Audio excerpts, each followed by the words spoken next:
paz do Senhor Jesus, meus amados irmãos, estamos dando início a mais uma videoaula da Sala Abraão Digital. E olha que nós já estamos avançando bem, chegando já ao finalzinho de mais um trimestre, né? Esse segundo trimestre que estamos tratando aí sobre a carreira que nos está proposta, sempre a caminho da salvação, em santidade e perseverança para chegar ao céu. A gente observa que a lição de hoje já é a penúltima lição, lição de número 12. A bendita esperança, a marca do cristão. Ei, cristão, você ainda tem a esperança viva em seu coração? Que esperança seria essa? De que Cristo um dia vai voltar para nos buscar e levar para a sua glória? Isso é muito importante e é sobre isso que vamos tratar hoje. Essa esperança, o crente precisa ter a esperança viva no Senhor. O texto áureo está lá em Tito, capítulo 2, verso 13. Aguardando a bem-aventurada esperança, aguarde, e o aparecimento da glória do grande Deus e nosso Senhor Jesus Cristo. Estamos ansiosos, aguardando, pacientemente aguardando a volta do Senhor para nos buscar, né? A verdade prática vai dizer: a esperança cristã é a âncora que mantém a alma do crente firme diante dos dissabores em nossa jornada de fé. Quem disse que seria fácil? Não é fácil viver nessa terra servindo a Deus com fidelidade, mas, meu amado irmão, é motivo de mantermos essa esperança viva em meio a tantas dificuldades e mantermos em fidelidade com Deus. O conteúdo da nossa revista vai falar nos 3 primeiros tópicos aí sobre para onde aponta a esperança do cristão, qual é o foco, né? A perspectiva escatológica da esperança cristã e a esperança cristã como a âncora da alma. O objetivo da lição é mostrar o alvo da esperança cristã, explicar, né, explicitar a doutrina da esperança cristã e enfatizar a esperança cristã como a âncora da alma no crente. A palavra-chave não poderia ser outra a não ser esperança. E o que é esperança segundo o dicionário de Oxford? Sentimento de quem vê como possível a realização daquilo que deseja. É confiança em coisa boa. O próprio dicionário diz, é ter fé.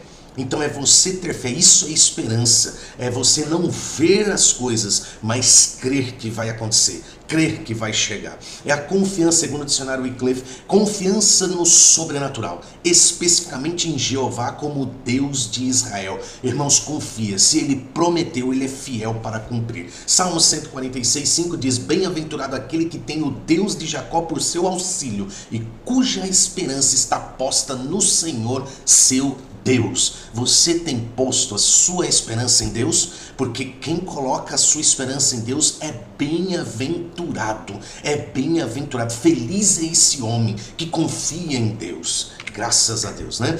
Pois bem, nesta aula, meus irmãos, nós vamos trabalhar com perguntas e respostas. Vai ser um pouquinho diferente das que eu dei anteriormente. Então eu farei as perguntas, o que é esperança? Embora a gente explicou no slide anterior, e nós vamos ter a resposta. Então tem aqui algumas perguntas interessantes para os irmãos fazerem em sala de aula. O que é a esperança, né? A esperança é aguardar pacientemente aquilo que se não vê. Então veja, isso é esperança. Eu aguardo paciente. Ah, mas eu sou ansioso. Eu não aguento, eu quero esse negócio imediatamente. Cuidado. Aguarde com paciência. É o que diz Romanos 8, 24, 25. Porque em esperança somos salvos. Ora, a esperança que se vê não é esperança. Porque o que alguém vê, como esperará? Mas se esperamos o que não vemos, com paciência o esperamos. Então como que eu tenho que aguardar minha esperança? Como que eu tenho que comportar com essa esperança? Olha, se eu espero o que eu não vejo, então com paciência eu espero. Queridos, a esperança, ela tem que existir e permanecer em nossas vidas e com paciência. Porque senão, irmão, eu vou ficar ansioso e eu quero imediatamente isso. Aguarde. Romanos, Paulo está tratando aos romanos, calma, com paciência. Isso que Deus prometeu, Ele vai cumprir. Ok, ainda dentro do tópico 1 aí do que é esperança, né? Nós vemos que Deus lá na criação fez tudo perfeito, o jardim do Éden, criou o homem, criou a mulher e fez de uma forma perfeita, mas infelizmente o pecado adentrou e com a chegada do pecado quebrou essa perfeição, porque o homem agora passou a ser um homem pecador diante de Deus. Mesmo vindo o pecado, a astúcia do inimigo, né, em implantar ali o pecado através do homem e da mulher, Deus ainda faz uma promessa. Ele promete que tudo voltaria a ser perfeito novamente. Então veja, Deus faz tudo perfeito na criação, mas vem o pecado e quebra essa perfeição. Mesmo assim, Deus poderia abandonar a humanidade, abandonar o mundo que Ele criou, mas Ele ainda promete que tudo voltaria a ser perfeito novamente. Olha o que diz Gênesis 3,15, que é uma promessa: e porém inimizade entre ti e a mulher, ou seja, entre a serpente e a mulher, e entre a tua semente e a sua semente. Esta te ferirá a cabeça, referindo-se a Cristo Jesus,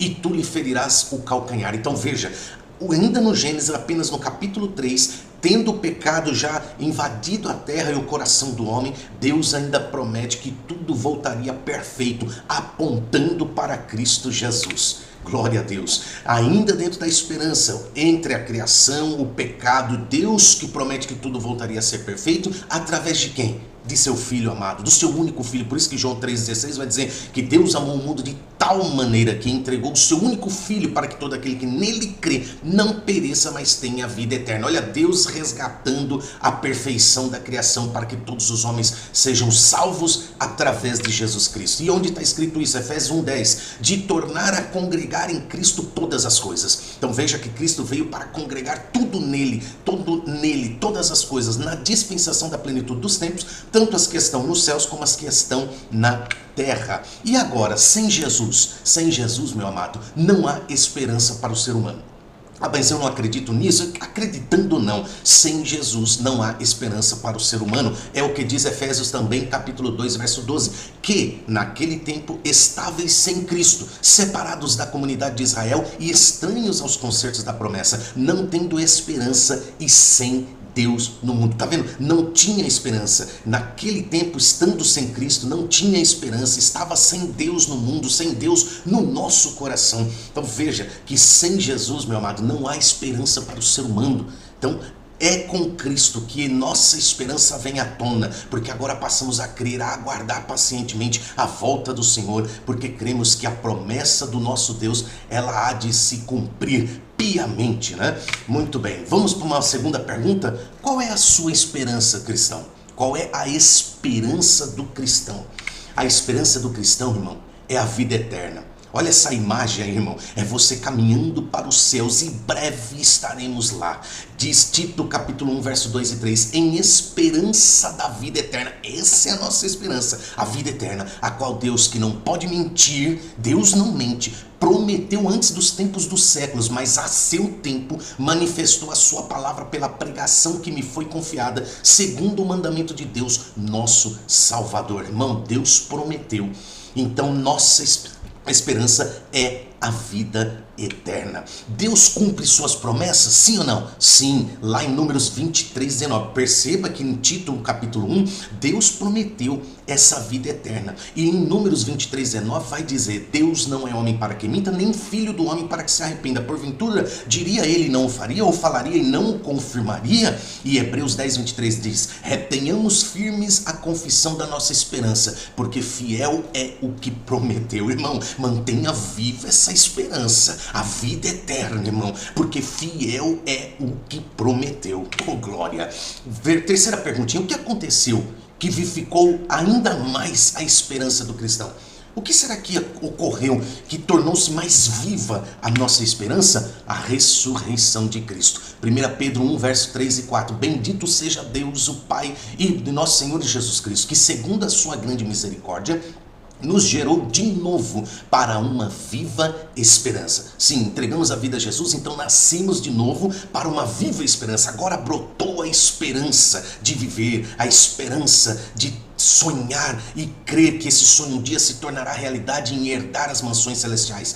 Como que essa esperança reacendeu em nossas vidas? Pela ressurreição de Jesus Cristo dentre os mortos, porque Salvador Jesus veio, e só que ele morreu. Ao morrer, 3 dias ele permaneceu morto à visão dos homens, e os discípulos ficaram todos desesperados, tristes. Agora acabou a nossa esperança, porque ele morreu. Se ele morreu, tudo aquilo que ele prometeu, e agora o que vai acontecer? Mas veja, pela ressurreição, ao 3º dia ele ressuscitou dentre os mortos para uma herança incorruptível, incontaminável, e que se não pode murchar, guardada nos céus para vós. Tá vendo, irmão? Foi com a ressurreição de Jesus que vivificou ainda mais a nossa esperança, porque se ele ressuscitou, olha aí, o túmulo dele está vazio, ele não está mais lá, ele ressuscitou, e se ele ressuscitou, irmãos, essa promessa abarcará nós também, aqueles que dormem em Cristo, ressuscitarão primeiro, e os que ficarmos vivos, não vamos preceder os que dormem antes, oh glória, mas seremos arrebatados juntamente com eles, glória a Deus. Quarta perguntinha, os cristãos também serão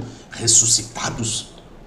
Sim ou não? Sim, todo cristão sabe que sim, glórias a Deus. Essa é uma resposta simples e objetiva e convicta. Você está convicto, cristão, que tu serás ressuscitado?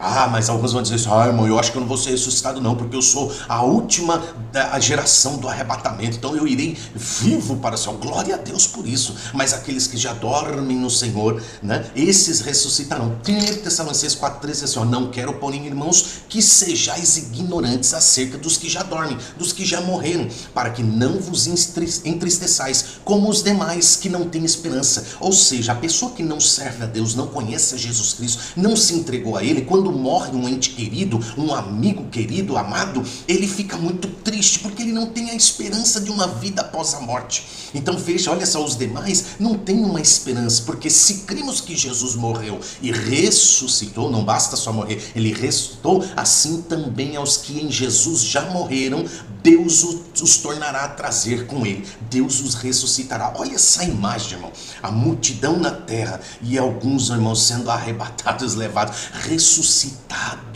oh glória, e sendo levados para os céus. Irmão, essa é a nossa esperança de que seremos ressuscitados, ou seja, aqueles que dormem no Senhor. Quinta pergunta, mas se algo tentar frustrar nossa esperança, espera aí, será que não vai ser tudo um mar de rosas, essa minha caminhada nessa terra? Não, meu amado, embora você mantenha viva essa esperança, sempre virá lutas, desafios, sempre virá guerras para tentar frustrar essa sua esperança, para apagar essa sua esperança. Mas e aí, se essa frustração tentar chegar, o que eu faço? Lute um pouco mais, não desista, não jogue a toalha, não pare, peça ajuda para o seu irmão. Lembra que diz Isaías, um ao outro ajudou e ao seu companheiro disse, esforça-te. Então esforça um pouquinho mais, lute um pouquinho mais. Hebreus 10, 32, 36 coroa tudo isso que estamos falando. Lembre do que aconteceu lá no passado, naqueles dias, depois que a luz de Deus os iluminou. Lembra daquele dia que o Senhor entregou você, meu amado, entregou sua vida a Jesus. Vocês sofreram muitas coisas, a igreja primitiva está tratando aqui, mas não foram vencidos na luta. Alguns foram insultados, maltratados publicamente, e em outras ocasiões vocês estavam prontos para tomar parte no sofrimento dos que foram tratados assim. Esse versículo está dizendo assim, olha, muitos foram maltratados, foram insultados, e alguns cristãos que não estavam sendo afrontados assim, quiseram também se colocar no lugar daqueles para dividir a dor. Vocês participaram do sofrimento dos prisioneiros, foram presos também, e quando tudo que vocês tinham foi tirado, vocês suportaram isso com alegria. Meu Deus do céu, isso é coisa de crente, que está sendo insultado, afrontado, e ele está suportando isso com alegria, porque sabiam que possuem uma coisa muito melhor, que dura para sempre. É essa viva esperança, irmão. Não importa a luta, a provação, a dificuldade, talvez o seu sonho era ter riquezas nessa terra, mas não chegou, não está conseguindo. Ei, meu amado, nada se compara com a glória que há de vir, com aquilo que Deus tem preparado para ti, que dura para sempre, que é morar nas mansões celestiais. Ah, mas o meu ente querido morreu. Não, meu amado irmão, tenha fé, viva essa esperança de que um dia você o verá. Oh, glória a Deus. Portanto, não percam a coragem, jamais, pois ela traz uma grande recompensa. Vocês precisam ter paciência.